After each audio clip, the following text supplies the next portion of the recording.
Good evening, everybody, and welcome to the Apex E-Series Showdown here on Rebel Racing Network. I'm Eddie Smith, and man, glad to see y'all tonight. Glad to talk to y'all, and be able to broadcast this race from the beautiful Charlotte Motor Speedway. And we're going to have a great race tonight. Looking forward to it, and glad to be here doing this. Just a few minutes left in this broadcast. We're here in Charlotte Motor Speedway, and we over in beautiful Concord, North Carolina, opened in 1960. 24 degrees in the turns, 5 degrees on the straightaways. It is a quad oval, so you'll be paying attention to guys really running the bottom. But let's try the top side, see how it works. And that quad oval adds just a little bit of just a difference in the front straightaway, makes it really fast going down to turn number one. So it's a very, very fun 1.5 miler this past weekend. Had the Coca-Cola 600, put on a great show, and looking forward to tonight. Always want to thank our sponsor, Apex Sim Racing Custom Gear. This series would not be able to be put on without it. So definitely want to thank Jimmy over at ApexSimRacing.com. Go check them out. Button boxes, dashboards, all kinds of rig accessories, things you can add to your rig, spice it up, make it a little bit nicer, and maybe make your wife appreciate that you got it. If you make it look good, maybe she won't hound you so hard about it. So go and check them out over at ApexSimRacing.com. Definitely thank them for sponsoring this series. Well, man, it's been a great season already this year, and Charlotte, it's going to be no different. Let's take a look at the schedule. You'll see 120 laps tonight here, and we are just 6 races until the playoffs. So it is getting down to crunch time, and if you aren't already making your way up into the point standings, working your way in, maybe get that win tonight, could be really, really important. Let's take a look at the standings while we have it up, and we have a little bit of time during qualifying. And Chris Bedwell, top your point standings by quite a large margin over Charles Stevens Jr. We got some guys without 10 starts. You see everybody. There's no drop weeks because we have playoffs, so you got to go out there and get it done. We got some drivers down at the bottom outside the playoffs that could, I could see making some moves here. Michael Nash, a champion over in the original Rebels series, champion. He is in 18th position. He with 7 starts. I definitely could see him making some moves. Joseph Mahar, Ray Rogers, Chris Carroll. I'm not sure how eligible they are. They have to make a certain percentage, but lots of movement that can be had there. And so expecting to see some people already locked in. Chris Bedwell with the 1 win, Chris McLean, Kip Easley, and Garrett Kinder with his 3 wins, along with Aaron Adcock. Chris Carroll also has 3 wins, so we'll see if he's just half, so at 50%. I think you have to make 75% of these races to make it to the playoffs. But if Carroll can do it, he will be tough to deal with in the playoffs. But all those drivers extremely, extremely fast. But we got qualifying right now, and talk about our points leader. He's out on the track. I can't tell. Oh, he's already put his lap down. So he has put his lap down. He is currently 4th in the standings. And now we watch as Kip Easley goes to put his lap down. Kip has been a very, very fast driver all season long. We'll see if he can get on the board.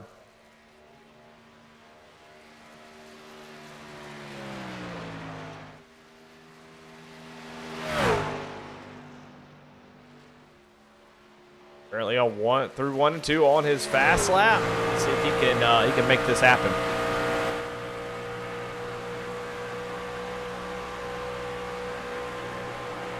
You can hear him almost wide open down in the turn number 3. Just a slight lift just to set the truck, but pretty much wide open. You're going to see that pretty early. So after maybe the first few laps, we'll start to see that change. But Kip Easley, good for 6th place here already in this qualifying session. So just a few more minutes. Let's talk to some drivers. Let's talk to our 2nd place in points. He's currently out on the track, who is Charles Stevens Jr. We'll talk to him in just a few minutes once he gets done with his qualifying effort. But We'll bring him up in here. Let's talk to Chris Bedwell, your points leader.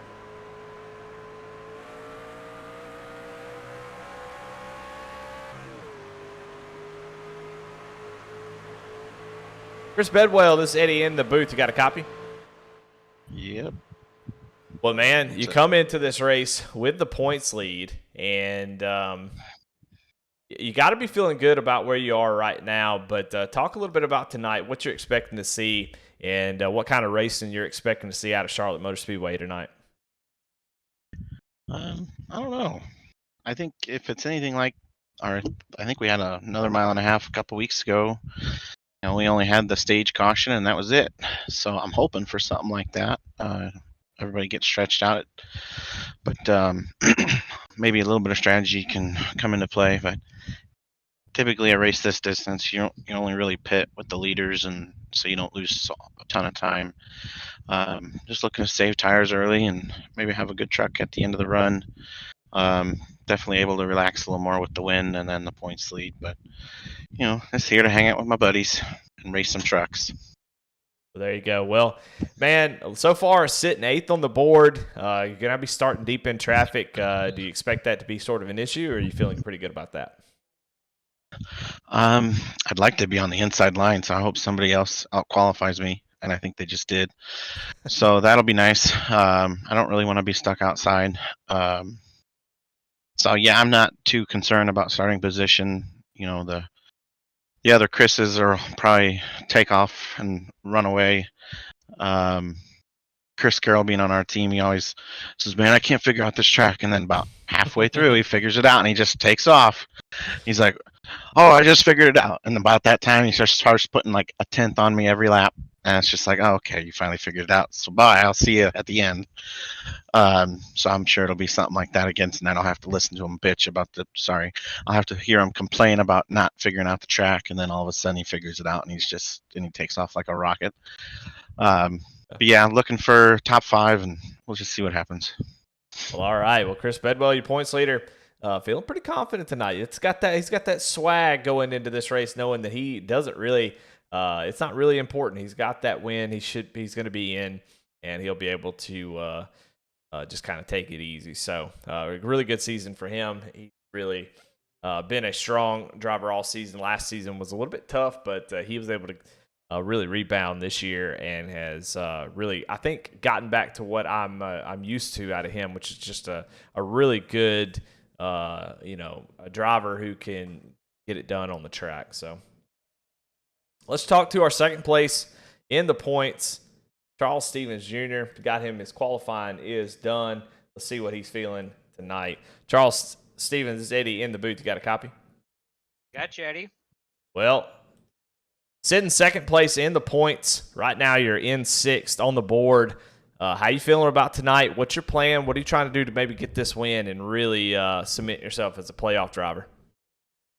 Well, I'm going to do what a wise man once told me. I'm going to probably run the first couple of laps pretty hard, probably the top first 4 or so, and then I'm going to go into tire saving mode from there, and hopefully the other guys burn their stuff up, and I'm there at the end to make that charge.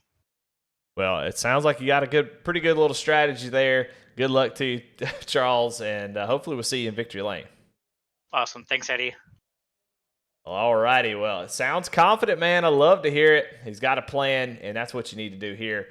It's going to be important to have track position. You've got to have, you got to be up front. So it's going to be interesting to see if he can do that saving strategy.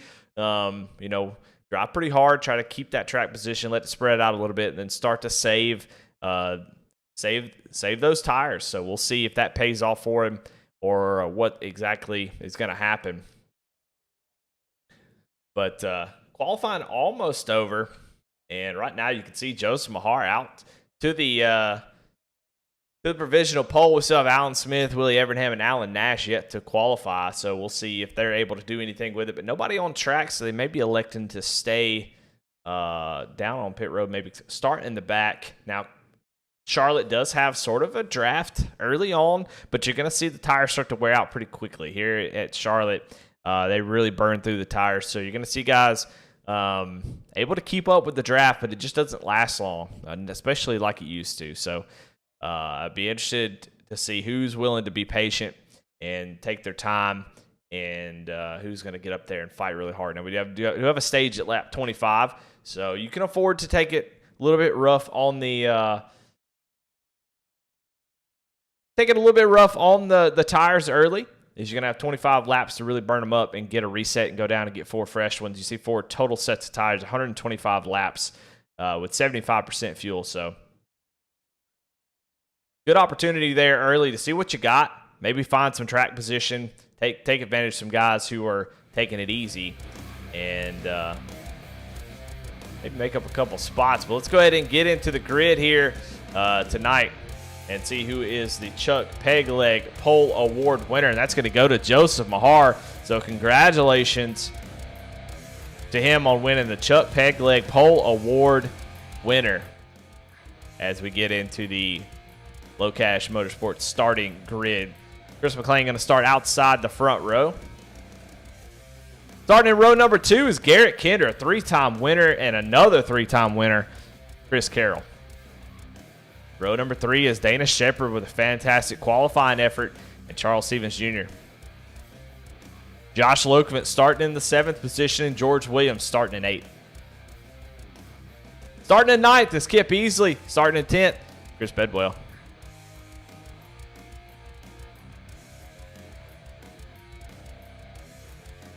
Starting in 11th is Matt Rogers and Daniel Holcroft.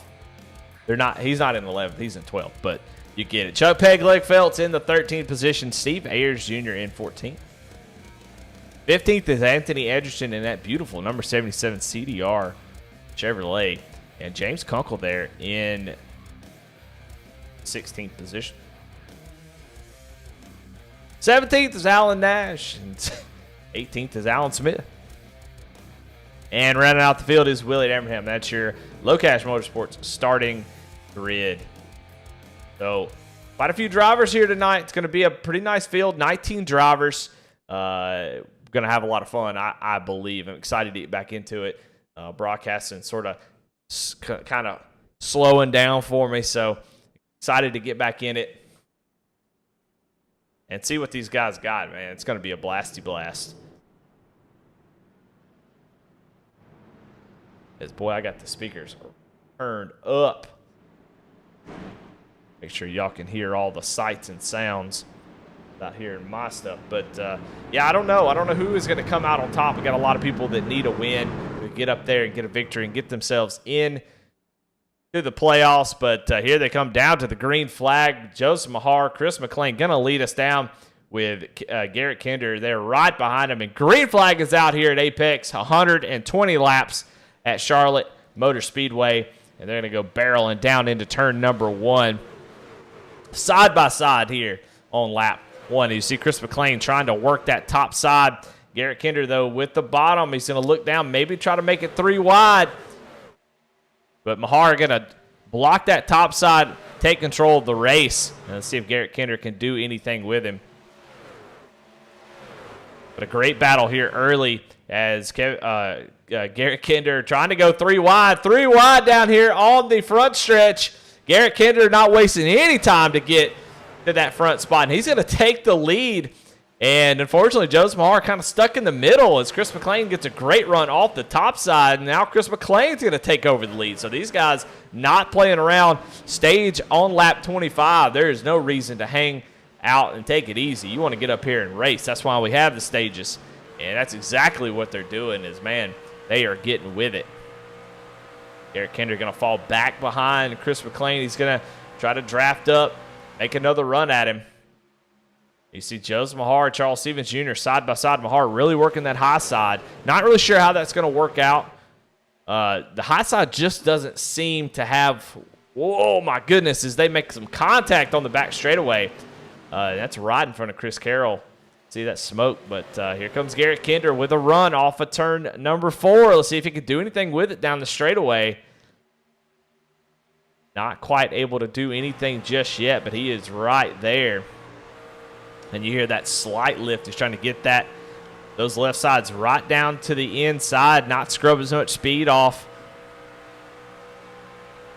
Try to get that momentum on Chris McLean as they go down into turn 3. That sun blinded them really in their eyes. Going down into turn 3, you got to be careful with that. But right now, it's pretty solid up front, but Mahar still going backwards as here comes Chris Carroll down to the inside.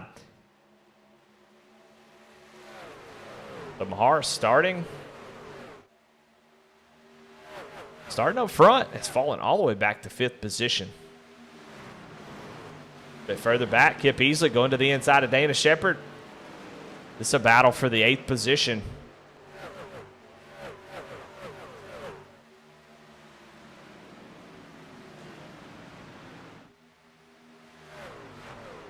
You'll be watching guys who are making big moves. Charles Stevens moved up 3 spots. Steve Ayers moved up a few spots. You see Steve Ayers in that that little throwback to Kevin Harvick in that 62 machine. He's going down to the inside of Bedwell. Going to do a slide job on Bedwell, your points leader. Bedwell going to go back down to the inside, but Steve Ayers trying to make it work. Might end up biting him in the rear end as he's going to go back a little bit. Let me tell you something. Steve Ayers does some incredible paint work. Definitely go check him out. I wish I had his link that I could show up on the screen, but I wanted to give him a shout-out. He's racing Chris Bedwell for this top 10. Now he's going to go back down to the inside.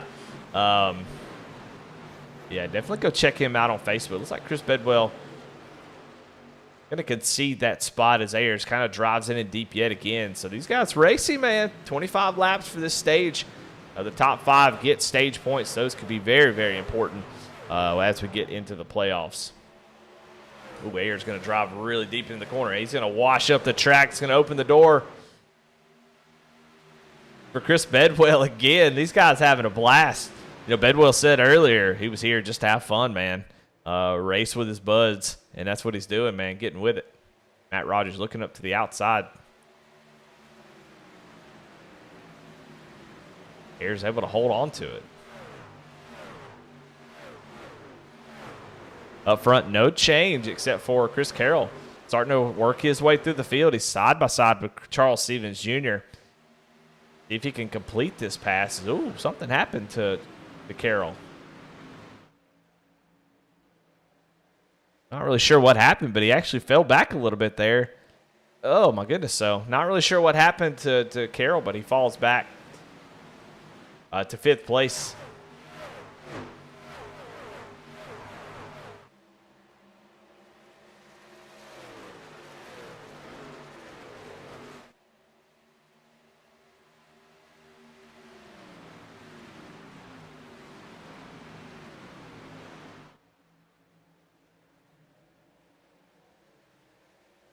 Up front, really no change, though. Chris McLean starting to pull away just the slightest bit from Garrett Kinder. Their differential is about 2/10. At 13, just kind of stalking that 5, but that clean air, very, very important, even in these trucks. So I think being out front is where you want to be. I think that's why they fought so hard to get out there. So Chris McLean can kind of, he's got all the downforce he needs. Not really fighting the truck, you know, fighting through dirty air. So he's got everything he needs. Just needs to hold on to that track position. It's going to be extremely important, especially as we get through the end of this thing. You want to get to that stage. You want to win the stage. That's important. But that winning the stage will give you that track position, get you go down pit road, get 4 tires, and then settle down to run to the end of this race.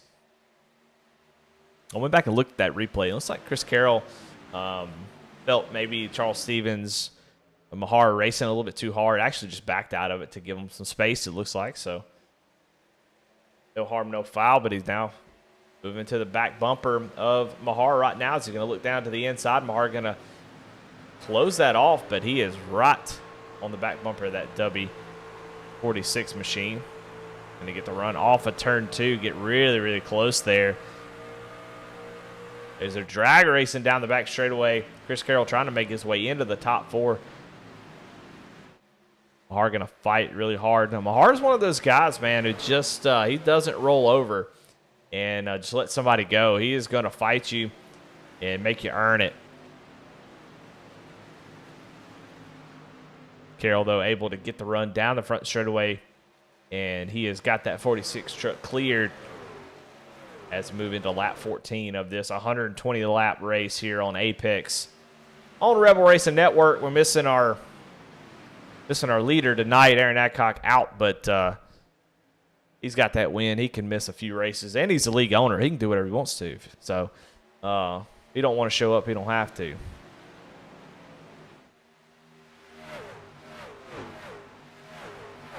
Now, your biggest mover right now is Alan Nash. We'll take a look at the biggest movers of the race. You can see that right there. But Alan Nash, man, he is on the move up into the top 10. Started at the back, did not qualify, and he is moving up quickly. One of those drivers who could definitely use a win to get into the playoffs. He's definitely fast enough. We've seen him go and win championships in other series, so he definitely has what it takes.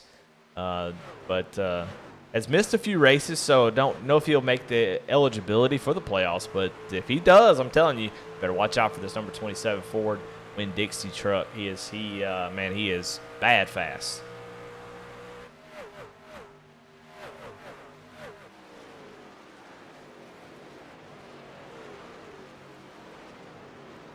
But this is the point in the race where, you know, while 25 laps and guys are really going to be pushing hard, you know, tires really start to wear out, especially in this truck. You have to lift a lot more. The first couple laps, you can really run almost wide open with just a slight lift. But as these tires start to wear out, you really have to start lifting more. You have to be able to get down to the bottom, get back on the gas as soon as possible, keep that momentum up, and keep the runs going. And so we're seeing that as Dana Shepard going to slide up the track a little bit. That right front just not giving him the grip that he needs in the steering wheel. And that opens the door for Michael Nash, who was able to just plant that thing right on the blue and white line and easily takes over that position. So move Alan Nash up to 9th place. He's doing exactly what you need to do. Work your way up through here. You could be a little aggressive. And once that stage comes out, you've got better track position. So Alan Nash really doing a great job. Now look up here. We got a battle. This is between Josh Lokovitz and Chris Bedwell. Oh, and Josh Lokovitz is going to get into the wall. That beautiful new paint scheme he's got going on tonight. Try to see if we can get a little bit closer look. Looks like it Farrell's Lead Farm. I'm sure I'm butchering that, but wanted to highlight his new paint scheme. I know he is pretty proud of it. So, of course, we got best paint of the night to give out. So it looks like Farrell's Lead Farm, iRacing, iFlag.com, number 79 machine. So some new dubs tonight for Josh Lokovitz. And he's trying to hang on to this top 10 as he has fallen back a couple spots. And now he's got Dana Shepard all over the back bumper of that new 79 machine. So going to try to hold off as much as you can. 5 more laps. You want to fight. You want to fight it out. You want to hold on. You don't want to give up any spots here with just a few more laps to go. As we'll get down on pit road, you see just struggling. Got that truck way up out of the groove. The top line really hurts the tires. They burn. They burn up there. They get really, really hot. And you think, well, if they get hot, they must get slippery and slick. But not the way these trucks are set up, the way that they drive around this track. You drive down the horn to get back on the throttle. When you do that, it just puts so much pressure on the right front that if you get up to the high side too much, it overheats those tires, and heat is the biggest enemy on iRacing. Not exactly where. So once you heat them up, you get outside too much, heat those things up, you really can't recover until you get a caution. So he is trying to make it work, but it definitely seems like it's hurting that number 79 truck as he is continuously under fire from Dana Shepard. Up front, though, the 13 and 5 starting to go at it with just a couple laps to go here. Chris Carroll laying in the weeds back there like a little snake, waiting on these guys to get with it. Maybe he can sneak in there and grab this stage win, but right now it's between these two drivers, Chris McLean and Garrett Kinder. As they come off of turn number 4, Garrett Kinder's right there. Is he going to make a move? I mean, he gets playoff points no matter what, but he's going to go down to the inside here and look to try to take this position over, as this is the last lap before the stage, so this is his last opportunity. Chris McLean going to get the run off the corner. See if Garrett's got anything for him here. They're going to run nose to tail as McLean goes right down to the bottom to stop him from being able to get that run off the corner, though. Garrett trying to mount a charge, but not going to be able to do it. And Chris McLean is going to take that stage win as caution is out. Race control doing a great job. So stage 1 winner, Chris McLean. He leads from the very beginning. That very exciting first couple laps, able to get out front of that track position, showing to be very, very important. As you see your top 5 there that's going to get some stage points. Chris McLean, Garrett Kinder, Chris Carroll, Chris Bedwell, and Charles Stevens Jr. round out your top 5. However, Kip Easley, Alan Nash have made up quite a few spots. Joseph Mahar falls all the way back to 8th.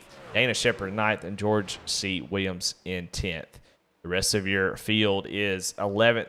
Is Chuck Pegleg Phelps, James Kunkel in 12th, Josh Lokovitz 13th, Daniel Holcroft 14th, Matt Rogers 15th, Anthony Ederson 16th, Steve Ayers Jr. 17th, Alan Smith 18th, and Willie Evernham is 19th. Well, pit road going to be wide open here. There's no doubt about it. You got 4 sets of tires. There's no reason not to come down pit road right now, as those tires are going to be hurting. And there's always a danger of a long green flag run. So any attempts to save tires, I think it's going to be, it's a gamble, and maybe it's worth a shot for somebody, but I just don't think that we'll see that. I think everybody's going to come down and get those tires.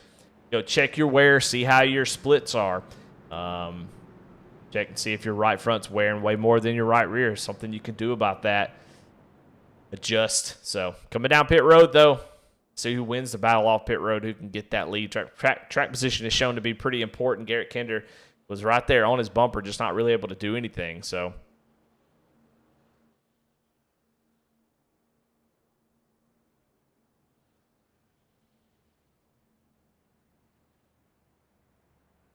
see Chris Carroll there a little bit sideways in his pit stall, trying to get that sponsor on the broadcast by sticking the rear end out a little bit so we can see his rear quarter panel.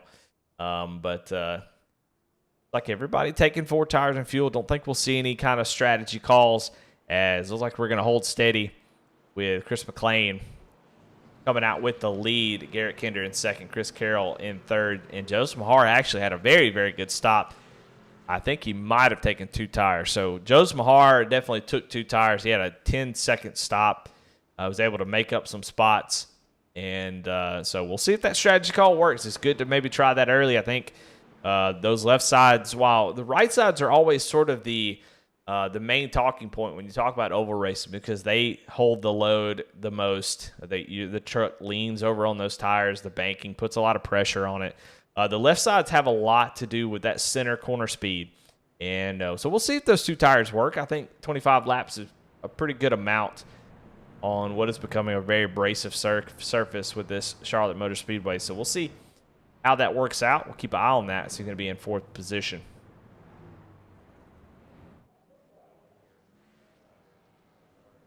We got a lot of awards to give out tonight. We've given out the Chuck Pegleg Pole Award winner, which was Joseph Mahar, and then we had the Low Cash Motorsports starting grid. We also have the Trigger Time jammed up award that we got to give out. So somebody who has an issue, just some hard luck, bad luck in the race, will be the Trigger Time Indoor Shooter Range jammed up award winner. Okay, we got to give out the Kyle Roberts Handmade Leather Hard Charger, a staple in this series. Kyle does a great job.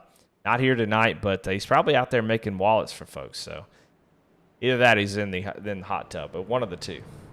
And then, of course, we want to thank Po-Man Motorsports for the Po-Man post-race interviews. Those are always entertaining. And, of course, Apex Sim Racing Custom Gear.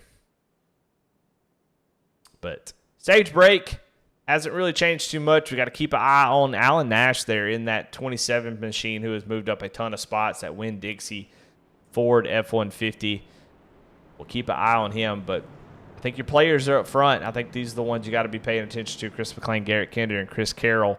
Your points leader, Chris Bedwell, just kind of hanging out. Looks like he was just kind of farting around the the first stage, I expect to see him a little bit more aggressive here. And then you got Charles Stevens Jr. going to make some waves. I mean, a lot of potential race winners in the top 10, but the pace car pulls off the track.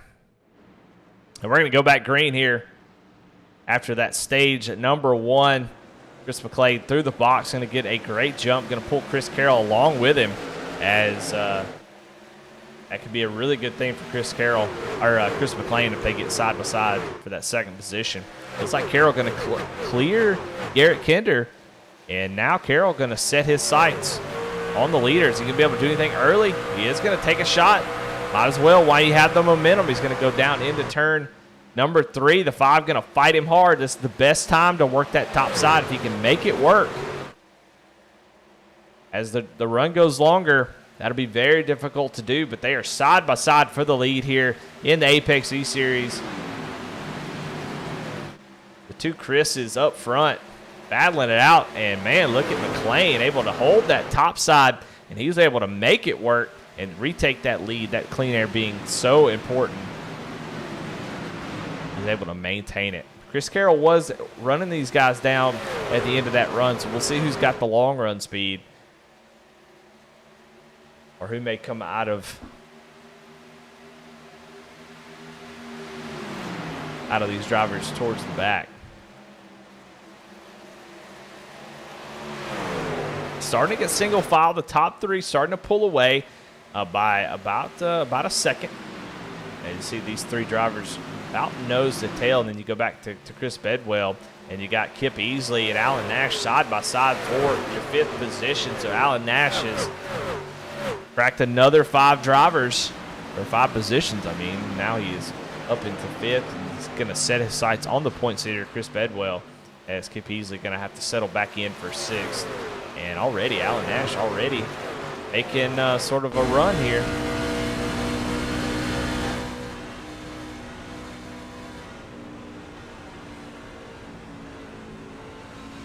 You can really see Bedwell taking it easy on those tires. That may be where that gap is coming from. Bedwell, you could see him lifting quite a bit more than what Alan Nash maybe is comfortable with. He's going to try to take it down to the inside and take advantage of that. But be watching out for Chris Bedwell. He's saving those tires.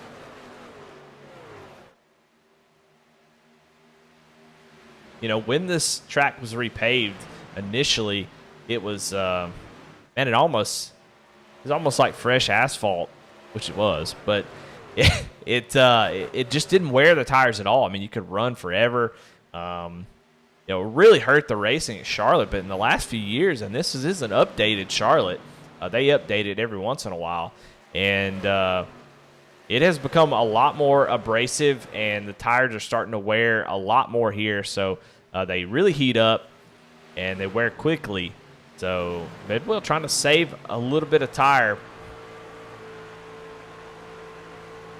I think that may pay out for him. Ran an Xfinity race here not too long ago, and after about 30 laps, I tell you what, those who backed off and purposely saved a little bit were able to make up a lot of ground. So we'll see. Keep an eye on that, see if he can make that happen. Another big mover we haven't really talked about that much is James Kunkel here in that 48 machine. He has been moving up really quickly in that Valvoline number 48 as he goes around. Dana Shepard moved himself into the top 10. Love a Valvoline scheme. That's easy. It's easy money, especially if you're trying to win a paint of the night. Throw a little Valvoline, a little Tide on your paint scheme, and that's going to get me every time. So got a little development here. I don't know what's going on with Joseph Mahar, and I think I do know what's going on with Joseph Mahar. As he was the one to take 2 tires there on that last pit stop, and so far not really working out for him. As he is all the way back to 18th. He has lost the pack completely, and he is really, really hurting. So see if we can't go back and try to catch that restart, as it didn't seem like he was able to keep up at all. We'll actually show in the picture-in-picture down here is the restart for Joseph Mahar, and you can see just what 2 tires does for that machine. You see, you got Charles Stevens Jr. all over the back bumper. Can't really do anything. And to watch as he goes down in this corner, look at how big a difference those tires make. Now, the one thing that I want to remind, I see 10 seconds. Now, that could have been fuel only. So it looks like he's really, really off the pace. So maybe trying to save a set of tires, a good strategy. We haven't seen that work out pretty much at all this season.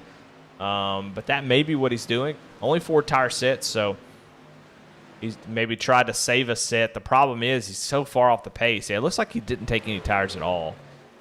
Just took fuel only.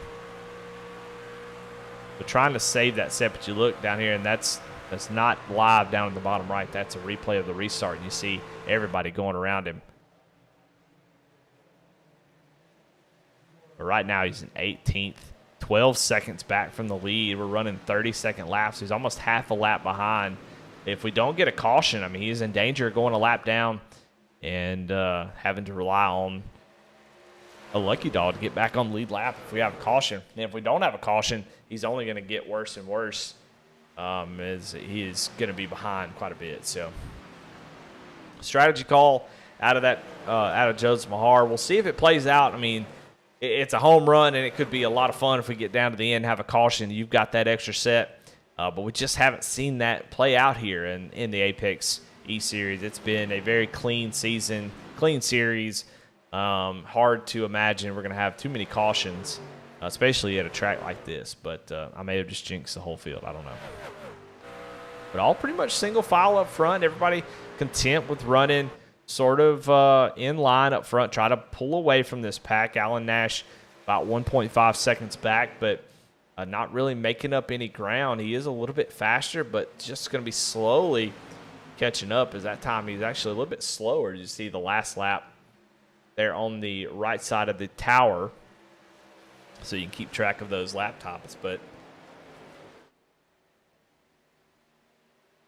these three almost working together. Competitors working with each other. You know, anytime you can remove drivers out of the pool of possible winners, gives you a greater opportunity to get that dub. So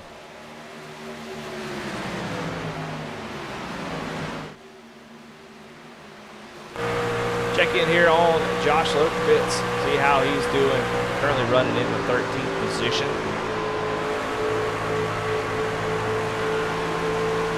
Dropped about 6 spots. You see he's running that bottom line now, so I don't know if maybe he decided to change it up a little bit. Maybe didn't like how the tires are running. Sort of running an arcing line down in the corner. You can see that sun starting to set.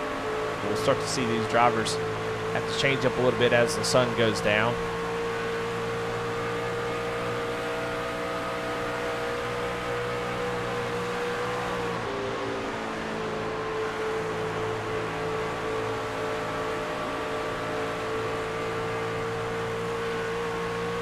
Not a lot of time, and this thing goes green here.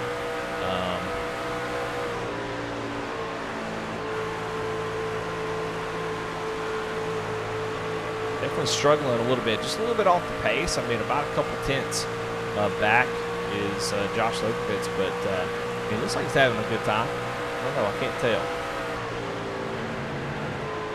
But he's looking good in that new paint scheme. That's all that matters.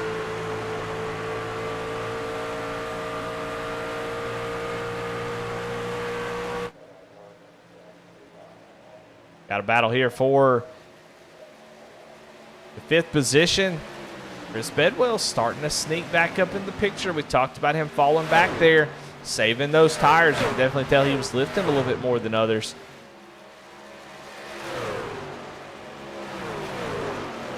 Last time by, fastest truck on the track. So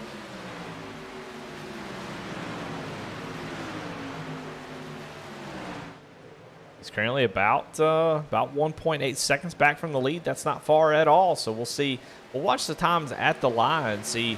Eric Kander runs a 2.63, and Chris Bedwell at 2.76. So he's definitely fast enough to run with the leaders, and not far, not back too far. He can't run these guys down.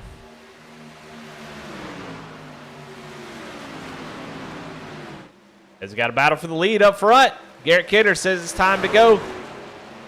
We go down to the inside. That's going to help these guys catch up as they run side by side. McLean obviously going to fight really hard. Does not want to give up the lead. That clean air just too important, especially as tires starting to wear. But Garrett Kinder feels like he is maybe saved a little bit more. And, man, look at him not able to make the pass. McLean doing a fantastic job of holding off that 13. He's going to would have gotten the spotter call there, working that top side. So look at Chris McLean making that top side work.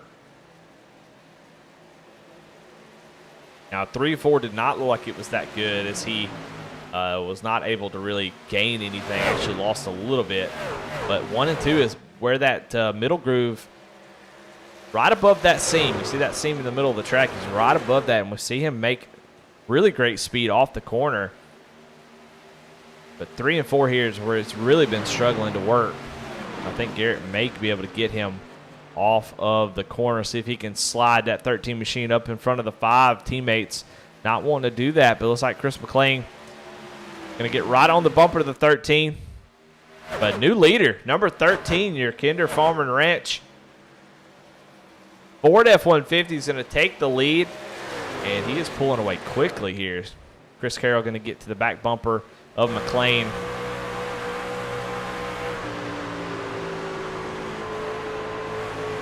McLean taking more of an arcing line down in the corner, but it definitely seems to suffer in the middle, as Carroll was able to get a nice run there off the bottom.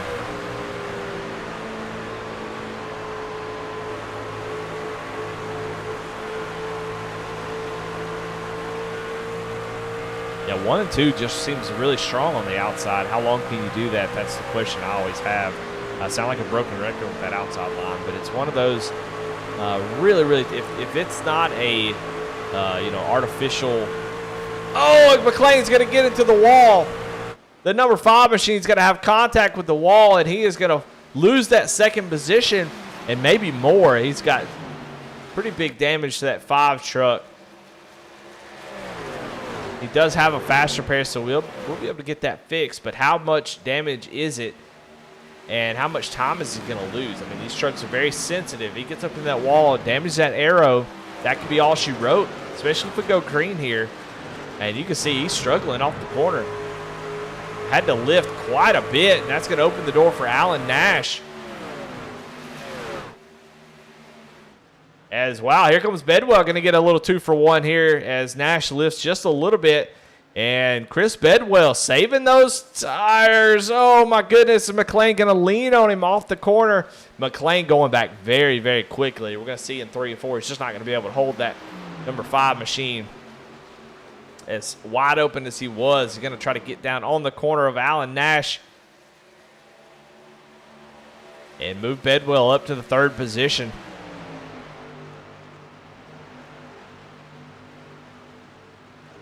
But right now, all Garrett Kinder, 2 3-win drivers up front, and that 13 is gone as he is making a lot of speed. Bedwell, the only fastest driver, so he has gotten that. He's gotten that. He was at 1.8 seconds back. And he's kind of made up a little bit of ground. That last lap, he was a little bit slower and actually lost a little bit of ground to Garrett Kinder, who's really, I mean, he is flying at the moment.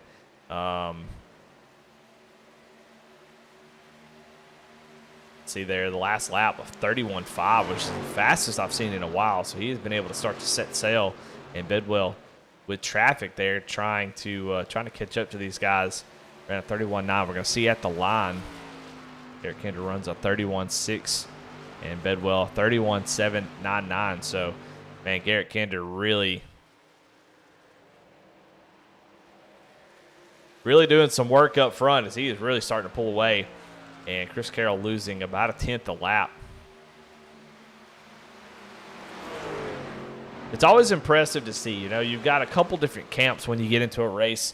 You've got the guys that are like, well, I will I'm just going to let these guys go, take it easy on my tires, and I'll pass them back later. And then you got the guys that get up there, and, man, I'm going to go fast and hard as possible, get up to the front as quickly as I can, burn my tires up. And then you got the guys who can do both. And you're looking at 2 or 3 of them right here. Garrett Kinder definitely able to do both as he was just riding, just hanging out, chilling out. And then next thing you know, he's getting a run on Chris McLean and able to get by him and sort of setting sail here. Chris Carroll also just as good at being fast, but also saving tires. It's definitely another echelon when you get up there and you're able to do that. You know, you think, oh, I'm going to just let these guys go and save some tires. I'll run them down later. But some guys just can't do that. I mean, Bedwell's able to get back to third, but running very similar lap times to Garrett Kinder now. So just a testament to how good some of these drivers are all around. Just incredible drivers. Garrett Kinder, no slouch at all. I can promise you that. Driver I've been keeping my eye on all night long is Mr. Nash here, Alan Nash in that 27. Bedwell saved maybe a little bit more than he did, but he is right there behind him. He's not losing the leaders too much. 2.4 seconds back from Garrett Kinder. He is up 13 positions from where he started. And I just don't get some of these guys who go out there and they don't qualify and they want to run from the back. And I feel like, man, why don't you just qualify? You start up front, maybe be up battling for the lead. But some guys, you know what? It's their $16 a month. That's what they decide to do. And, somebody like Ray Rogers is another one who started at the back, just take it easy and finish fourth. I'm just thinking, man, you got the speed to get up there and get a win. Go get it. But it sure is fun passing cars. I know Kyle Busch always said that. I like going. Sometimes I like getting the speeding penalty. I just go to the back and pass a bunch of cars. Well, checking in on Joseph Mahar. He is currently still running in that 18th position, not taking tires on that stage break, but now he finds himself 27 seconds behind the leader, and you can see the leader coming up behind him. That white truck back there, that's Garrett Kinder. So I'm not quite sure what the fuel run's going to be. It's got to be pretty close. I mean, we're only 35 laps into this thing. I would imagine maybe we can go another 10 laps or so. But, I mean, Garrett Kinder's coming. He's going to be there quickly. He's running 5-6 tenths faster than Joseph Mahar every lap. He's going to go a lap down, and right now, Matt Rogers, the only driver, a lap down, but George C. Williams is right in front of him. And if they both go a lap down, then Mahar's in big, big trouble. So,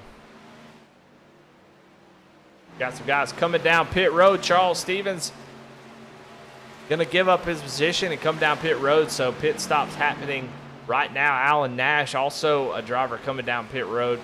Guys going to come down, take 4 tires and fuel, get back out there, try the undercut, see if they can get out front, maybe make up a couple spots. But, yeah, it is wide open right now. So, Mahar going to be, just timed it just right. But the problem is there's no caution. He's going to be in trouble, but we'll see what he's able to get done. The cautions seem to always happen in the middle of green flag cycles. Guys come out with those fresh tires, get a little bit loose, as you see Charles Stevens Jr. coming out. If he's able to undercut anybody, you see pit road is wide open. The leader, though, Chris Carroll, after Garrett Kinder comes down pit road, looks like he is coming down on the pit road now. Going to make his second pit stop of the night. 37 laps on those tires. Everybody seemed to come in right at lap 37. And, gosh, that means we got one more pit stop, as they will be able to make it to lap 100, but not going to be able to get much further than that. So we're going to see one more stop after this. And I can't tell, but it looks like maybe Charles Stevens did not have a great stop, as he is not able to beat Garrett Kinder off the pit road. I'm not really sure what happened. He should have been able to improve his position a little bit more, but right now Garrett Kinder Gonna assume second place is everybody else coming down pit road now, so I would expect the 13 to come off of pit road, but here Chris Carroll right in front of him. Garrett Kinder is up to speed. Let's see if he can make that pass, and he does have the momentum to get around the 97, but the 97 with a fantastic job of coming out of pit road. He actually made up a little ground on that 13 truck. Ratchet Miller says, I'm late, but I'm here. Well, hey, glad to have y'all in chat. We got Daniel Holcroft listening in chat while also driving. And Kevin Kinder, Ratchet Miller, always glad to have y'all. Speaking of Daniel, let's go check him out. He is currently running in that 14th position.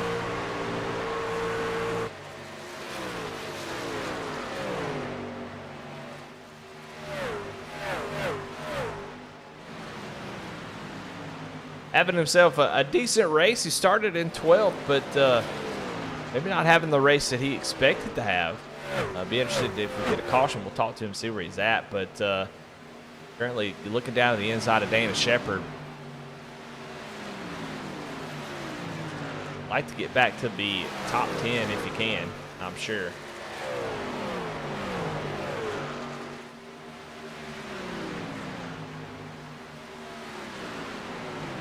Couple drivers having some fantastic race. Alan Smith, man, look at him up there in 11th position. He has made up 7 spots from the beginning of the race. Got James Kunkel coming behind him with those fresh tires. If he can hold them off, probably not going to be able to do that. But man, what a great run he's having. Right in front of him, Chuck Pegleg Feltz in that 75. He is currently in 10th place. Got himself a top 10. He is up 3 positions. He's trying to run down Josh Lukowitz right in front of him.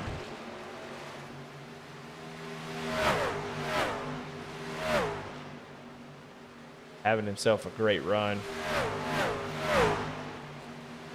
as well. Got the do-rag on today. That's what I'm talking about. He's currently half a second back from Josh Lukowitz.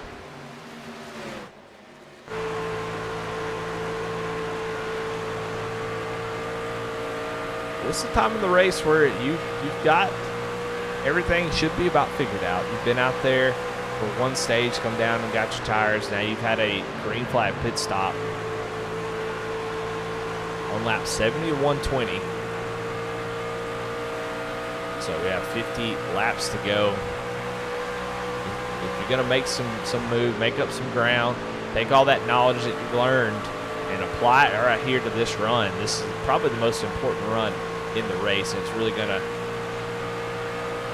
tell the tale, but let's go up here. We got a battle here for second place. As Chris Carroll, Alan Nash, and Chris Bedwell fighting it out. Bedwell right in front of these guys. He has moved up to that second position. Chris Carroll falling back a little bit. I don't know. He was right behind Garrett Kinder, but maybe doing a little bit of tire saving. We saw Bedwell save a pretty good amount there before those green flag pit stops. So he may be sort of, these guys are teammates. 95 and the 97, maybe doing that thing where they're giving a little bit of information, saying, hey, I was able to save quite a bit and make up some time at the end, and Carroll may be trying to pull that off. Alan Nash, though, he ain't trying to do that at all as he goes down to the inside of that 97 machine. Doesn't quite have the run, but he's going to be there on the middle, and the 97 Chris Carroll lets him go. So Alan Nash up to the third position. See if he maybe tries to come back and take that position back, but it looked like he gave it up, so it definitely seemed to be okay with letting that 27 move forward.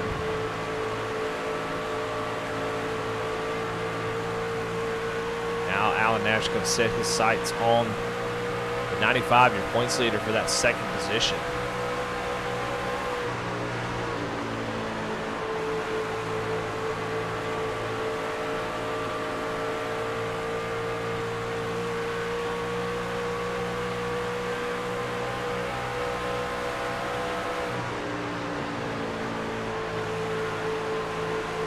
See, they go around the lap truck of Anthony Edgerton.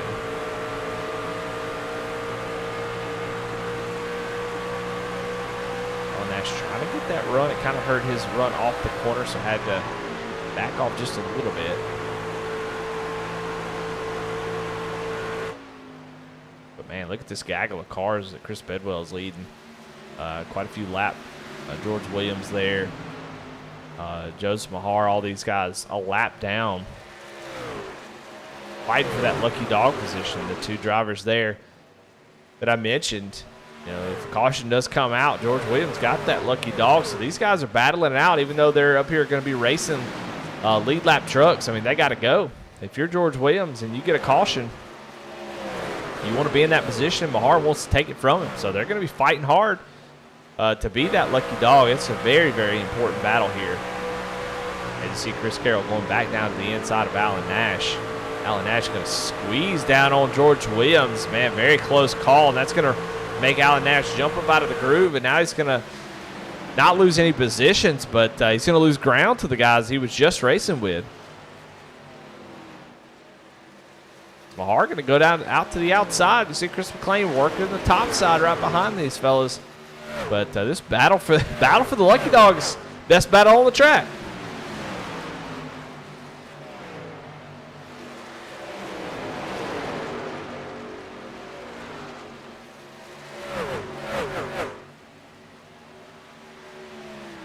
They're still side by side. Mahar trying to get that lucky dog spot away from George Williams. If he's able to clear him, actually gives him the outside, and Mahar says, "Thank you very much. I appreciate that. I will continue to run this high side here." But it looks like George is going to be able to take it here. And he's got the lucky dog for now, going to slide up in front of that 46 machine. But talking about Alan Nash has 7 out of 10 races, but just hasn't had a good year. So he definitely needs a good finish, but would love to get that win, lock himself in the playoffs. Right now he does have 70%. I can't remember if it's 70 or 75, but at least have to have 75% or 70% of the races. But right now he's going to lose another position. Here comes Chris McLean. Got that fast repair taken care of, but that right side damage, so he's ready to get back up here and battle. Couple teammates here. McLean's not messing around. He jumped right up to the outside. I'm surprised to see him do that, as it did kind of hurt him there in that one run. Got a little tight off the corner, got the wall.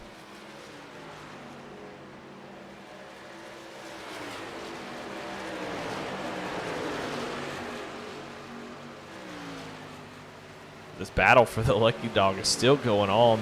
Mahar not letting him go. If I'm Mahar, I'm letting McLean go. Say, hey, go up here and battle this 40 truck so I can get back around him.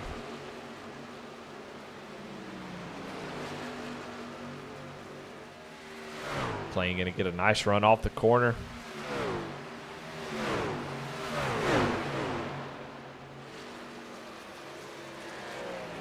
Battling hard side by side. All that's doing really now is hurting Mahar battling like that.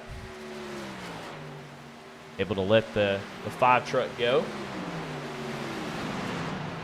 If I'm George Williams, I'm doing whatever I can to make sure that 5 has the easiest route around me.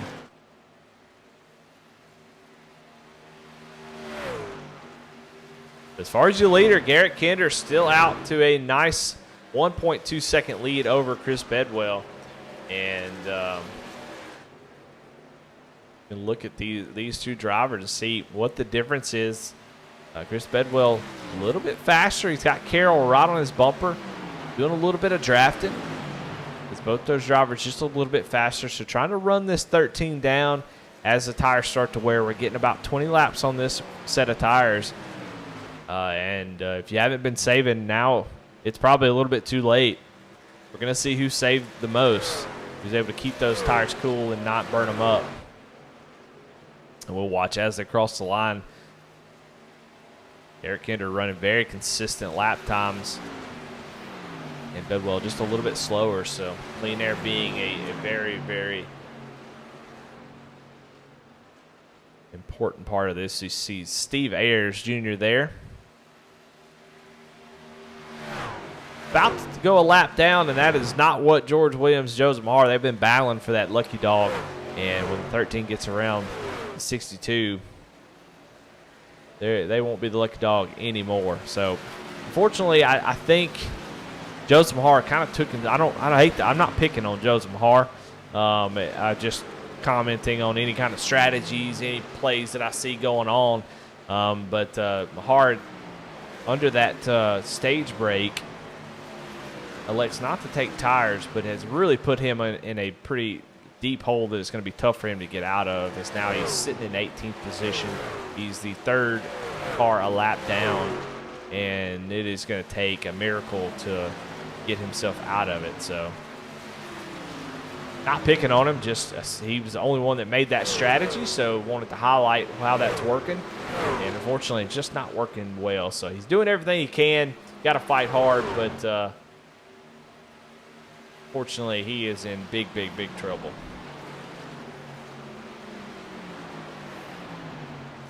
Now there was a pass for second place as Carroll goes around Bedwell. So Carroll, we saw him backing off a little bit early in this run, so definitely trying to save a little bit of tires.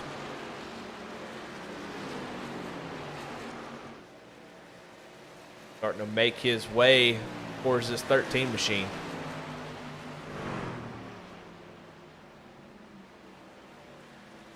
Got a battle for two drivers that have won 3 times.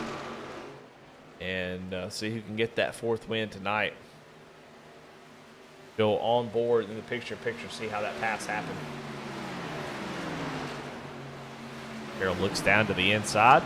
And being teammates, Bedwell kind of runs up high, lifts off the gas a little bit, and lets Carroll have it. So that's how that pass for second place happened. Now Bedwell under a second from the leader, Garrett Kinder.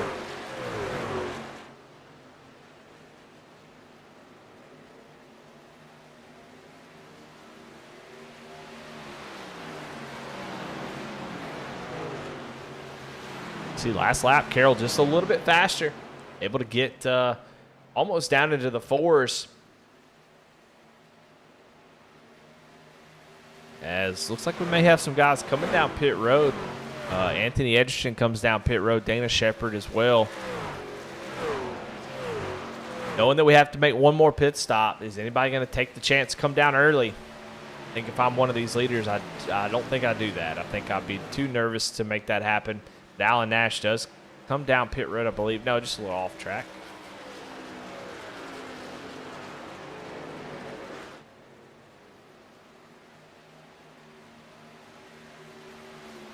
These guys running near identical lap times. Carroll trying to run that 13 down, but just not quite able to do it just yet.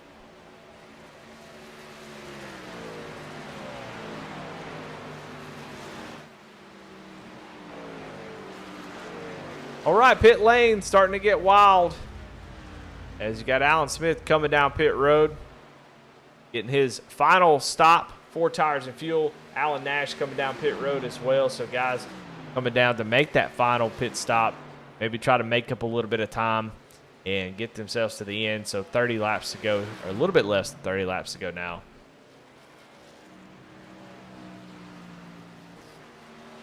As like Chris Carroll has given up second position and going to come down pit road now.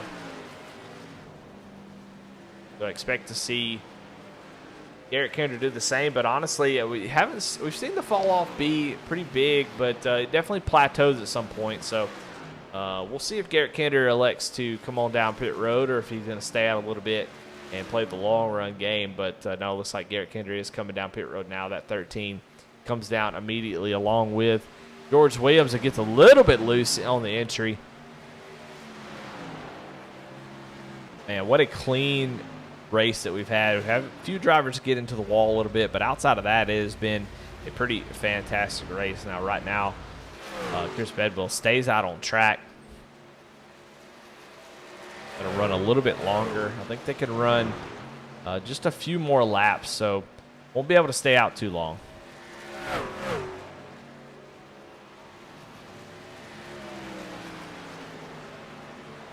tell you. Got to hit this stop. This is the biggest one, especially if you're Chris Bedwell or Garrett Kinder or Chris Carroll. You've got to get into your box. You don't want to slide the tires, but you can't be too passive. And you can lose seconds on the track by taking it too easy. So you have to be careful about that. You don't want to make any mistakes. Oh, caution does come out. Caution is out. Like for George Williams. So, oh my goodness, a heartache for some drivers who have come down pit road, and right in the middle of the cycle, George Williams goes around. And we are under our first natural caution of the night. Kinder Farm and Ranch really hasn't had much screen time, but they're going to get some tonight. It looks like it's just going to be one of those deals where you're coming out of pit road on cold tires, trying to make up as much dang time as you can. And unfortunately for George C. Williams, he is going to come off the pit road, and you're going to see him light the rear tires up right here. Just gets loose. See that the way the banking kind of transitions there, and he's going to get loose, spin back out on the track right in front of some other drivers, and that was enough to bring out the caution. So. But good for some drivers. Chris McLean stayed out there. He saw him working his way through the field, stayed out. Kip Easley, James Kunkel, Daniel Holcroft. Those drivers got some new life here. We got drivers like Alan Nash, Garrett Kinder. Those drivers are going to take the wave around and be able to get back on that lead lap. But they're going to have 2 or 3 lap older tires, and these guys are going to get this track position. So Chris McLean, race was going pretty well, fell back a little bit, then got into the wall, and it got just real bad. And now, though, got some new life as, oh, no, he's still sitting on pit road. Not sure what happened. But Chris McLean having a very slow pit stop. He's going to lose a ton of spots. And that's going to give the race off pit road to Kip Easley. And now Chris Bedwell showing your leaders he did just pit. So he will come out with that lead. And I'll tell you what, I said we're going to talk to him. Talk to Daniel Holcroft and see how he's feeling before this caution is up.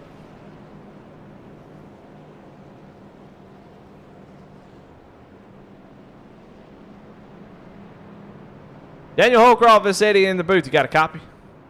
Hey, buddy, how you doing? Man, I am doing pretty good, but dadgummit if you ain't doing way better at the moment. You've been running outside the top 10. Not the race maybe you were expecting to have, but, man, some new life here with, man, just under 30 laps to go. Sitting here in third, got that caution to get you up front. Track position sometimes can be everything. How you feeling, and maybe what your thoughts are to try to get up there and get this win, or at least get you an interview? Well, it just so happened our pit strategy worked perfect. We were, all of us were just about to pit. And we come off turn 2 and saw smoke, and we're like, oh, here we go. So this truck's not real sturdy on new tires, but after about 5 or 6 laps, it really starts coming in. So hopefully we can stay green and get this track's position will really help us out and have some clean air on the nose. And we got Kip up here and James, and got a bunch of teammates right up here in the top 5, so hopefully we can finish 1, 2, 3 real quick. Well, that would be a nice night for Nitro Motorsport to get that 1, 2, 3 finish. Now, let me ask you a question. What have you learned over this race? I mean, you've had 97 laps to really get accustomed to this truck and track. What have you learned that you can apply here that maybe you weren't doing so good to begin with, but able to get better at for this final run? I started lifting just a little bit earlier on corner entry and getting a little better run off 2 and 4. And it really, if you lift just a hair bit early, you can ride that line on the bottom and get one heck of a run off the corner. And that's where I've been making up most of my positions, is mid-corner to corner exit. Well, looking forward to seeing how you guys battle it out and maybe get up there and get the dub. So, man, good pit call there. Looking forward to see how you make this thing exciting here at the end. So good luck. I appreciate it, buddy, and hopefully we'll be talking to you here in a few. Listen at that confidence. I love it out of Daniel Holcroft as, man, these guys getting set up to go back green. I can't wait to see. I mean, as much as I hate to see it happen to these drivers who have been up front all race long right now, Garrett Kinder trying to catch up to the field after taking the wave around. Chris Carroll, those drivers just having a tough, just a tough deal there, and finds himself on taking a wave around to try to get back up front. They are currently 10th and 11th, so they got a lot of work to do. Joseph Mahar actually able to get back on the lead lap. Now, unfortunately, he is on 33-lap old tires, so the same fate he had before. He's going to have to hope for a caution pretty quick to get down pit road, but he is back on the lead lap in the top 10, but with quite a bit older tires, so we'll see how that plays out. But, man, up front, though, if you are Chris Bedwell, you got to be feeling pretty good, but Kip Easley, Daniel Holcroft, McLean, Kunkel, and even Chuck Pegleg Phelps, those guys up there ready to go, and we'll see what happens here as we're about to go green here. We're going to crank it up a little bit here on Rebel Racing Network.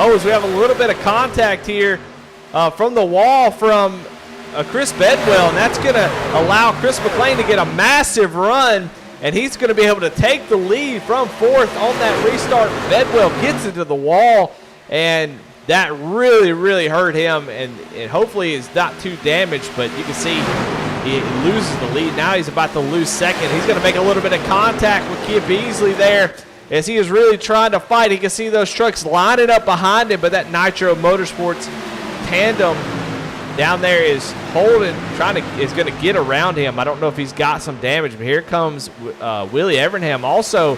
So Bedwell, with that lead on the restart, is now in big, big trouble as he's falling back quickly. So, man, I tell you what, there's a lot going on right now. He's right behind these drivers. You got Garrett Kinder and Chris Carroll now got to run on Willie Evernham. We're going to go to the outside of that 91 machine. Do they have enough time to get back up through there? They've got a disadvantage on the tires, so they're disadvantaged by track position. And the tires of Garrett Kinder is getting sideways and goes around. Caution is out right in front of the field. Oh, and Alan Smith gets a massive, massive contact. Big wreck, goes flipping. Josh Lokovitz involved. Dana Shepard involved, as well as George Williams, as Alan Smith just, oh my goodness, just such bad luck in the last few weeks, and he is going to be out of this thing. I'm definitely going to go ahead and give him the Trigger Time Jammed Up Award winner. Just not even had anything to do with him, and he gets taken out. So caution is out. Garrett Kinder taking a tow as well, it looks like. So a couple drivers out of this thing. We just saw what happened off the corner, and couldn't really see what happened. But we'll go on the Rebel Racing Network Kinder Farm and Ranch Wreckage Rewind, and maybe we can see what happened here. Going down into the corner, and oh, Steve Ayers is going to get a little bit of that apron, as that is a terrible camera view. And you're going to see go with the far chase, and you'll see right here, Steve Ayers just gets a little bit of that apron on the entry of the corner. And when he does, I don't know if he got the apron or if he just had such a shallow entry. And just going to see that truck just sail the front end, and when it does, just slight contact with the 13. And unfortunately, Garrett Kinder going to go around.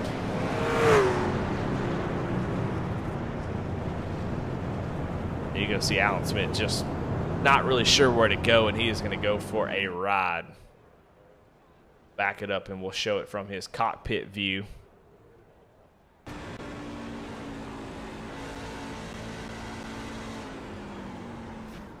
Tried to avoid it, just not able to, and man, what a...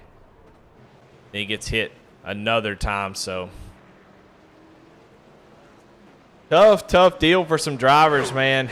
Tough, but I tell you what, for others, it's a blessing in disguise. Now, if you're Joseph Mahar, golly, you got to be thinking your lucky stars is able to come down pit road, get a set of tires, and he is back in this thing, albeit at the tail end of the field, 15th position, but able to stay with it, man, not quit, fight hard, and finds himself back into contention. At least can make up some spots.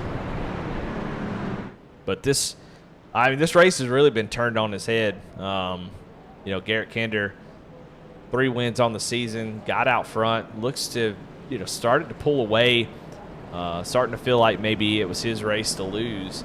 And just with that pit cycle, it just changes so many things so fast. Where you felt like your race is good, you go down pit road, you feeling like you're going to come out and battle for the lead, battle for the win, and then caution comes out right in the middle of that, just somebody spinning out.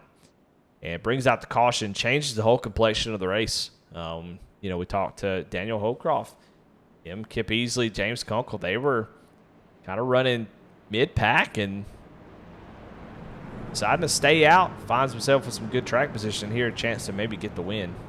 Now, Chris McLean's been up front. We saw him have trouble, able to get that lead back. He's going to have the control of the restart, the clean air. He's got every advantage that you could possibly have. He's also bad fast. He set the fastest lap on that last run, a 29.993, the only 29 that's been run in this race. So if those boys are going to get around him, those 3 behind him, they're going to have to bring their A game, eat their Wheaties. They're going to need it all.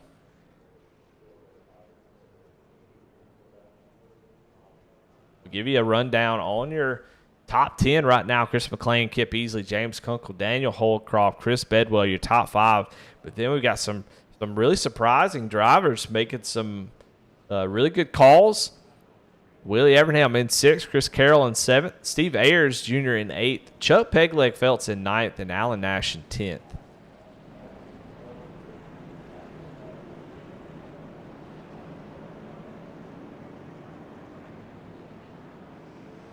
So unfortunately for Garrett Kinder, his night is done as he has called it quits, but just an unfortunate thing to happen there. I mean, nothing intentional, just a shallow entry by Steve Ayers and a little bit of net code, if I'm honest.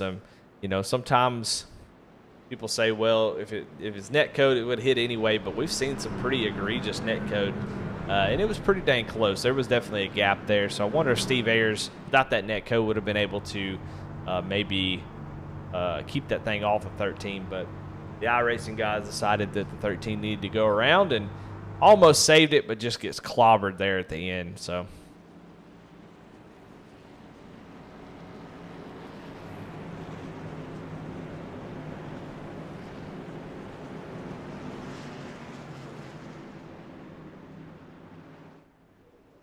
will be 14 laps to go once we take the green flag here.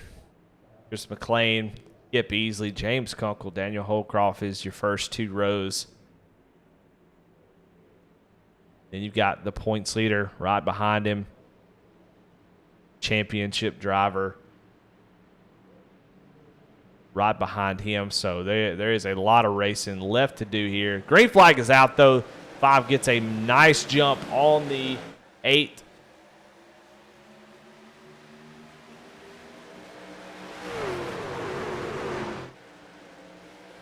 As they go down to turn 1, Chris McLean has a almost 4/10 of a second lead over those behind him. But James Kunkel able to get that position away from Kip Easley and going to set his sights on that 5 machine. And you see Daniel Holcroft way up on the outside as he's trying to hold off Chris Carroll. But right now, Chris McLean out front.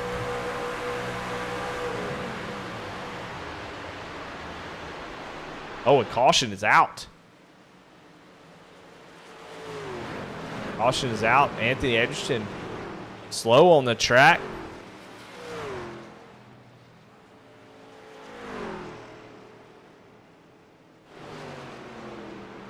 Not sure what happened there.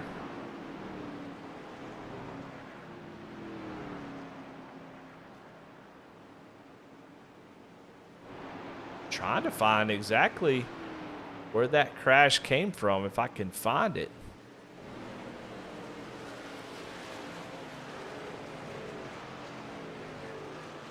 I'm sorry about not being able to really find out where that is. I'm trying to see where that came from. And, oh, Garrett Kinder was involved again.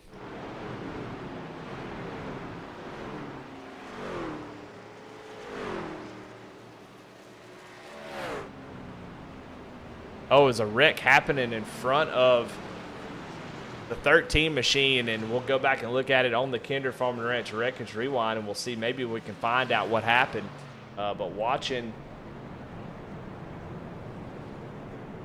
up here, it looks like the wreck may have happened right up in front of him. Oh, Alan Nash and Joseph Hart get together, and the 13 had just come out of pit road and got the fast repair, and then the wreck happens right in front of him. He's going to get into that wreck.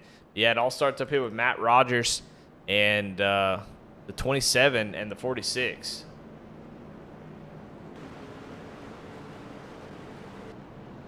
Yeah, a little bit of net code. Golly.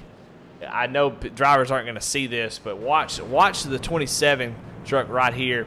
They're going to make contact, but you see that the truck just kind of gets sideways and they go inside of each other. That's just really bad net code.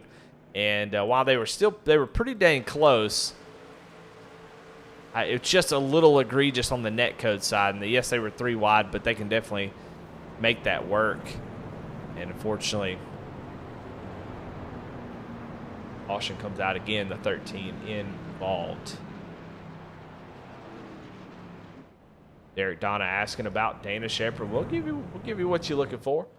Dana Shepard currently running in that 13th position. Is on the lead lap. Truck looks pretty okay. There's a little dent on the left front up there on the front bumper, but all in all, looks like a pretty clean truck.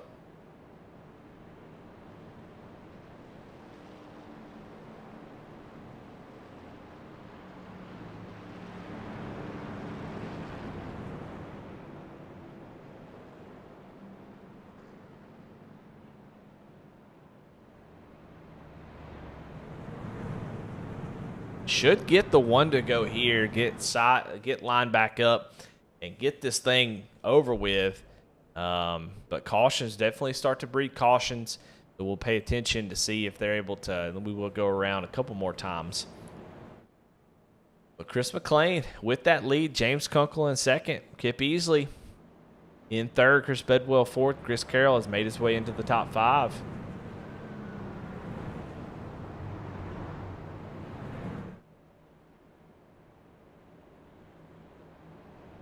Bring in our good buddy Chuck Pegley-Felts and see what he feels about his chances here. Chuck, the Eddie in the booth, got a copy? Yes, sir. Well, why am I in the booth? Well, you're currently running in 9th place. That's why you're in the booth. And you're having a fantastic run. You made up 4 spots from where you started. Got one more lap before we go green, man. Talk about what you need to do to maybe pull – maybe get a top 5 out of this thing. Well, believe it or not, Eddie, I have actually figured out some good tire saving things. This is my 3rd race here this week, different vehicles, but I figured something out on tire wear. So I'm hoping that it plays out here, that I have just enough tire and grip left to. I've been wrapping the bottom all week, all night, and although I don't have short run speed, I've just been doing my best to pick them off, and I'm hoping this late stage I have a little something left grip-wise for peeps on the outside, so we'll see. Well, looking forward to seeing if you can get this done, maybe get up there and get in the top 5. Missed having you in the booth, man. Looking forward to getting you back up in here and calling some races with me, but good luck tonight as you're about to go green. Thank you, my friend. Nice run for you the other night. There you have it, Chuck. Got the do-rag on tonight. It means he means business. And he's currently running in the 9th position. Takes him a swig of a non-alcoholic beverage for sure, YouTube. And we're going to go green, man. I'm excited to see what happens. I mean, don't like this as a driver. If you're Garrett Kendra, you definitely don't like this, what happened. Just completely screwed what was going to be a dominant performance, I believe, putting on a clinic. But it's really turned this race on its head, and I don't really know how this is going to end up. It's going to be a short run. Guys, you really can't wait. You know, if you're James Kunkel, if you're Chris Bedwell, Kip Easley, you cannot lift. You got to take every run that you can get. McLean wants to do what he did last time, get a great restart and get out ahead and try to go ahead and get this dub. But I can feel like it's going to be I think it's going to be exciting. Coming off the corner, coming to 8 laps to go. Chris McLean going to slow him down into the box.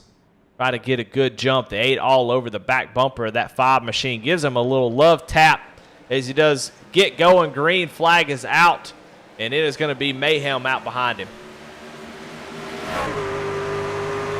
Chris McLean able to clear them into turn number 1, but who's got what it takes to get up there and pass that 5? That 5 has been strong all night. Chris Carroll, though, up to the 3rd position. He is pushing the 8 down the back straightaway, trying to look down to the inside, but Kip trying to keep him from getting down to the inside of him, almost like a super speedway there as they come off of turn number 4. Side by side, James Kunkel is with Chris Carroll, and now Kip Easley trying to set sail, maybe try to run down this 5 machine, which has been a lot easier said than done. Really, McLean has taken himself out of this race early on, but fought back, able to stay with it, and here he is with his own destiny in his hands. But, man, look at Kip Easley. Gets a nice run on the 5. Can he do anything with it? He's got 7 laps to make it happen as he wants to get up there, maybe get something done quickly before they get settled behind him. As Kunkel going to lose the 3rd position from Carroll. Going to drive back out to the outside. Kip Easley, the fastest truck on the track. Takes that fastest lap away from Chris McLean. Can he get it done? Going to be difficult. The 5 machine not going to let you have that win for free. It is going to take all. Oh, my goodness. James Kunkel in the wall. He is going to lose a ton of spots. We stay green, but a massive hit. You see Daniel Holcroft go down to the inside, but right now all eyeballs on this lead as we only have 5 laps to go. Here comes Chris Carroll as well. So if you're going to get it done, you got to pick the right time. You don't want to jump on it too early. It's going to look down, get some air on that nose of that 8 machine as he is going to try to get a run through 3 and 4. But here comes Chris Carroll. We'll check the times at the line. You see there on the timing and scoring. The 2 front drivers, the fastest up here in the top 3 is Anthony Anderson goes off track. And here's Kip Easley. He's right there on the back bumper. When does he strike? Right now, you don't have that much time. 4 laps seems like a lot, but it's not corner to corner. It is lap to lap. And your momentum, you've got to carry that. So he's got to find a run somewhere. He's got to get down to the inside and give himself a lap or 2 to make that pass. It's not so simple. It's not as easy as him going down the inside. Oh, he's got it. He's got to fight. McLean's got enough tires to make that top side work for at least a lap and a half. So Kip's going to have to figure out how to get a run and get that momentum on that 5 machine to be able to make a pass. But he is running out of time here. These 2 have started to pull away just a little bit. We'll see the times at the line. Kip not quite as close as he was before. McLean really driving that 5 machine as he was a little bit, about half a tenth faster that last lap. But Kip going to drive really deep into turn 1. You're going to see him, you see him pushing off the corner, having to scrub that speed out, trying to make up the difference on entry. Not quite able to make any use of that. The number 8 truck really pushing that truck hard. But here we go. White flag is out here at Charlotte Motor Speedway here in the Apex E-Series Showdown. Does Kip Easley got anything for this 5 machine? What's he willing to do for a win?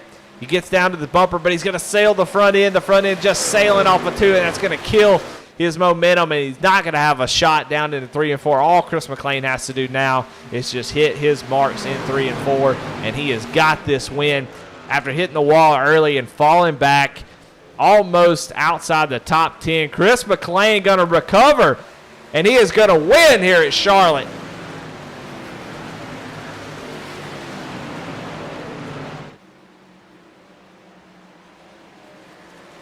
Kip Easley going to come home in second with a valiant effort to try to get that win. Just could not get there to the back bumper. Chris Carroll recovers after that caution flag during the pit cycle, and he is going to come home in third. Chris Bedwell, your points leader, going to come home in fourth. Charles Stevens Jr. rounds out the top 5.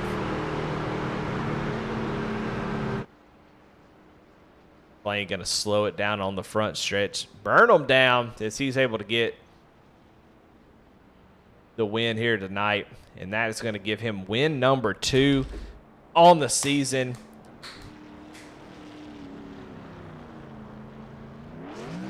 And going to give him those much needed playoff points to give him a little leg up when the playoff starts.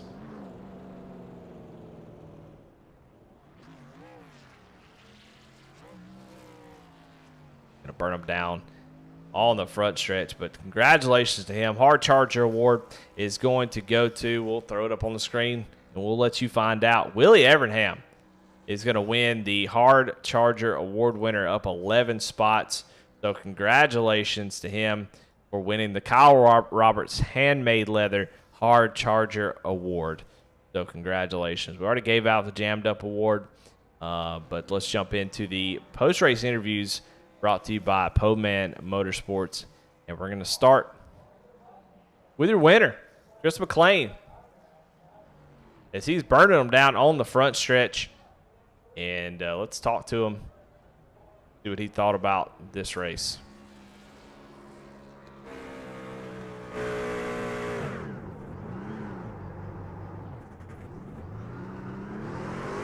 Chris McLean, this is Eddie in the booth. You got a copy? I got you, buddy. I got you. Man, wow, what a race. There's a lot to talk about as you burn them down on the front straightaway, doing a heck of a burnout. But, man, up front early, you had what looked like a truck to win, and, man, got into the wall, found yourself going backwards, maybe in a tough spot.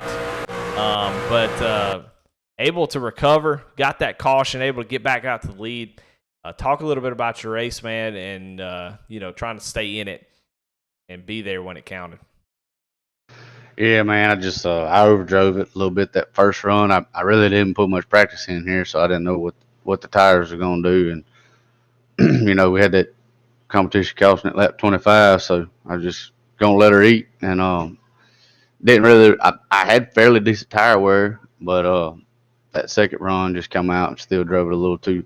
I think it was more my entry than anything. Just getting a little tight on exit, and Kinder seemed a little bit more tired than I did. And when he got around me, I just entered high. I was going to try to just dip down behind him and just ride, and I just got in his wake just right at that right time off the exit of 4. I know you know what I'm talking about. And as soon as it went over the little hump, I was in his wake, and it just like it lost the front just enough to scrub the wall, and lost a few spots there. And just maintained, had a slow pit stop, but I was just trying to salvage a race. I didn't want to speed and really give it away. Got the truck fixed up, put a set of tires on it. Was really making the top work right there through the middle of the run. I've made up a lot of time on the leaders, but it finally planed off and wasn't really doing me as much benefit as it was through the middle of the run. Come down, I chose to stay out. Everybody was coming down, and I was like, it's got to be it. I just got to make my mind up to stay out. And I had second guessed myself, and I was finna come down pit road, and the next time by in the caution way, I couldn't have been more perfect.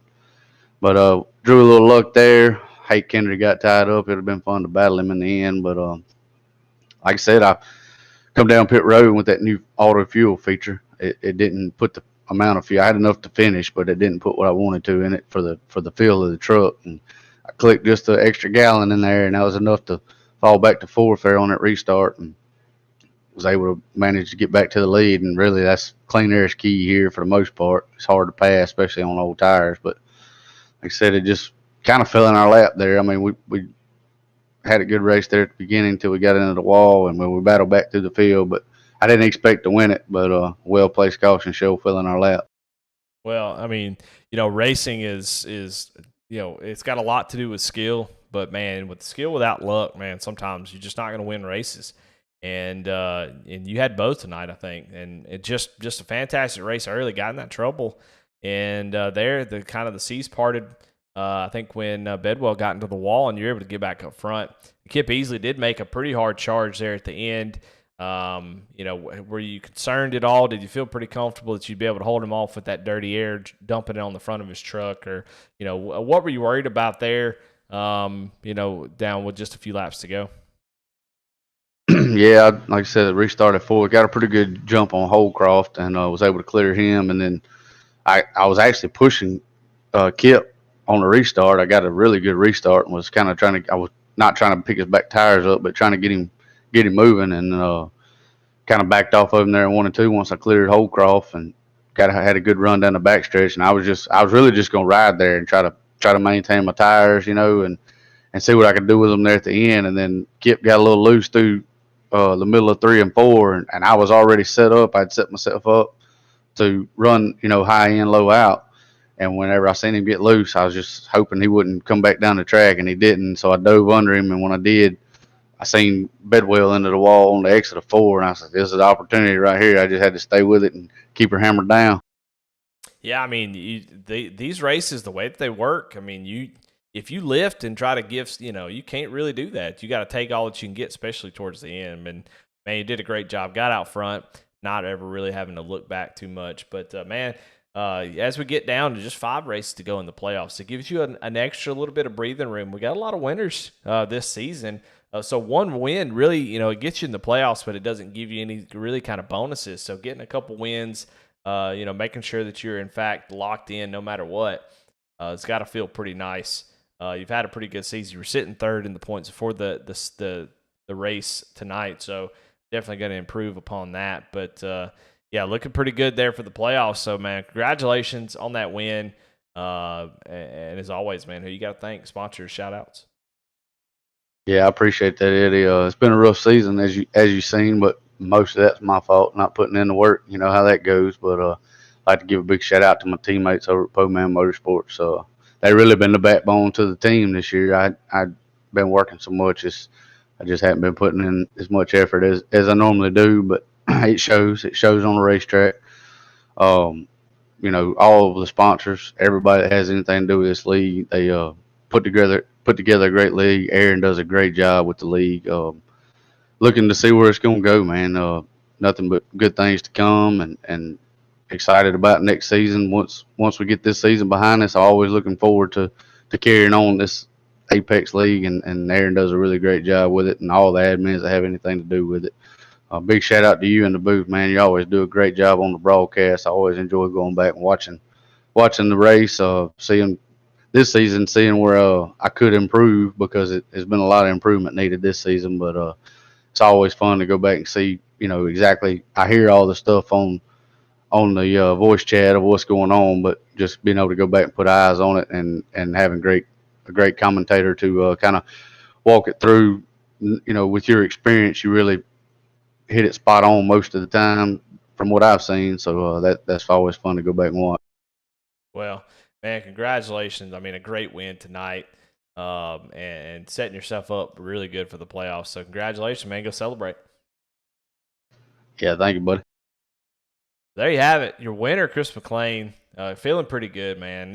Just having maybe not the year. I mean, some people would kill for this season. He's got 4 top 5s out of 9 races, 7 top 10s out of 9 races, sitting third in the points before this race, and feeling like he's not having a great season. That's just kind of the expectations that some of these guys have in themselves, man. So you could definitely see he wanted this win tonight. maybe he can take this momentum and keep pushing it forward to the playoffs.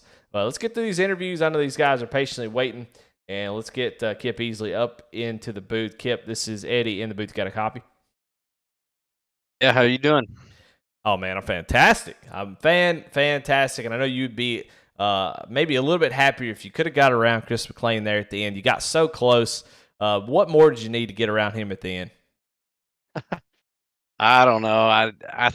I overdrove those tires a little bit, and I just needed to be probably running at a different line than he was running. It seemed like, the line there around the bottom's kind of dominating, and the arrow, once you got up to, I could get about his bumper in 1 and 2 there, and then it would just get tight, and then I'd get down in 3 and 4, and I just he had such a better drive off 4 than I did. I'd get tight coming off of 4, and I'd lose 3/10 of a second roughly coming out of 4 on him, and I didn't really have anything for him after that.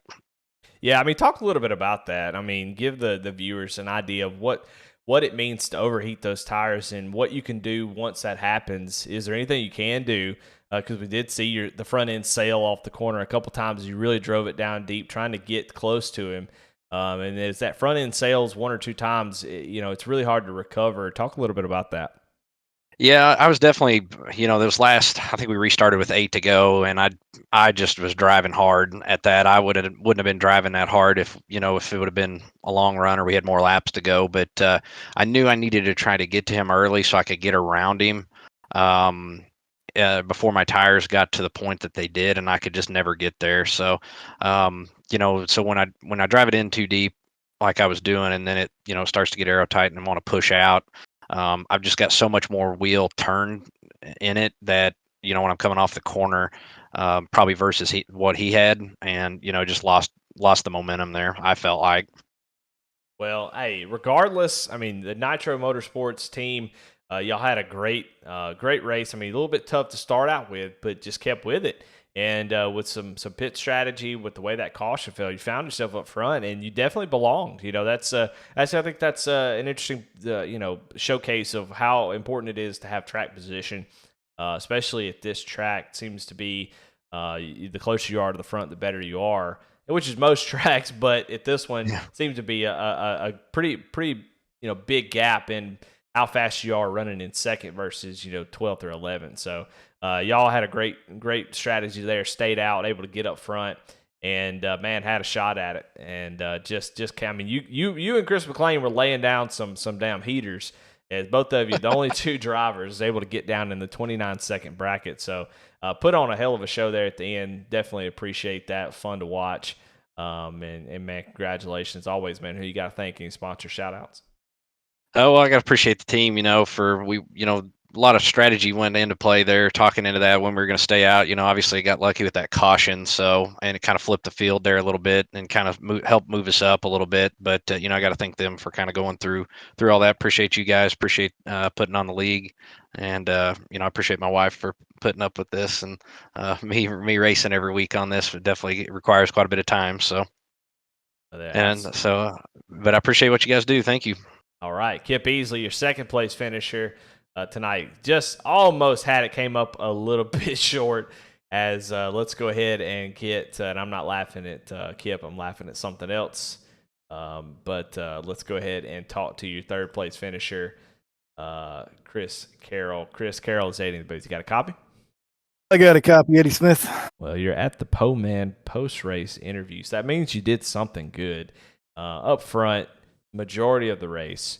It seemed like early on you were trying to push it, be a little aggressive. There, after that, maybe Bedwell said, hey, I don't know, I saved the tires quite a bit and was able to run some guys down.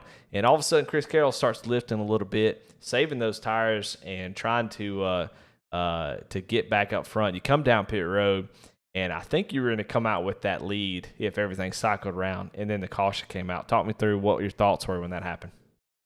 Yeah, I think Garrett had it figured out from the beginning, and I learned a bunch running behind him. So I changed up what I did on the run, the second run there, and I had a plan for him there. I think I had to come out with about 2-second lead there. I don't I don't know if his 1-lap tires would have caught me or not. I sure would have liked to find out, but that's racing, Eddie. You make your bed and you lay in it and you make decisions that sometimes they work out and sometimes they don't. I think Garrett had the best truck on the long run, and he probably deserved to win that race. But you just do the best you can and try and make good choices in traffic and pitting.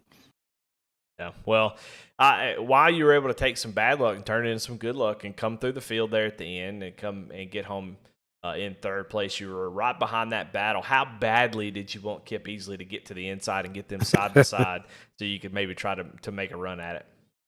Yeah, I think I had 3-lap older tires in them, and I even think if they got side by side, I don't think I could have got there. I was okay for 3 or 4 laps, and then the old tires start showing up when the heat gets in them. But I got kind of lucky, Eddie, that we had a bunch of restarts at the end, and the tires were cool enough to still make moves. But I mean, if we had a 20-lap run to the end there, I'd have probably finished 6th or 7th. But I was hoping that they would get at it, but you don't wish bad luck on anybody. You try and race the best you can, but I was hoping those guys would get at it to have a chance. But racing's racing, man. It was a good race out there. It was a lot of fun.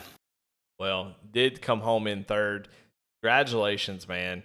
And as always, who you got to thank? Sponsor shout outs. Well, I always got to thank you up in the booth. I think you got the best looking broadcast out there, man. You must have one of them 4090s, but we got USA Firearms to thank. I got to thank Five Kings. I got to thank Apex Motorsports and all these guys that work hard to give us a platform to race. And I got to thank all my friends and family out there for watching. Eddie, I got a lot of people out there watching now. It's pretty cool. So my folks are watching out there, and a bunch of friends and stuff. So it's pretty cool, man. I appreciate the platform. Well, definitely appreciate you being a part of it. Glad to see you being around a little bit more often. I know you was running Road to Pro early, so it's glad to have you more consistent basis. But, man, congratulations on third place, and we'll see you next week.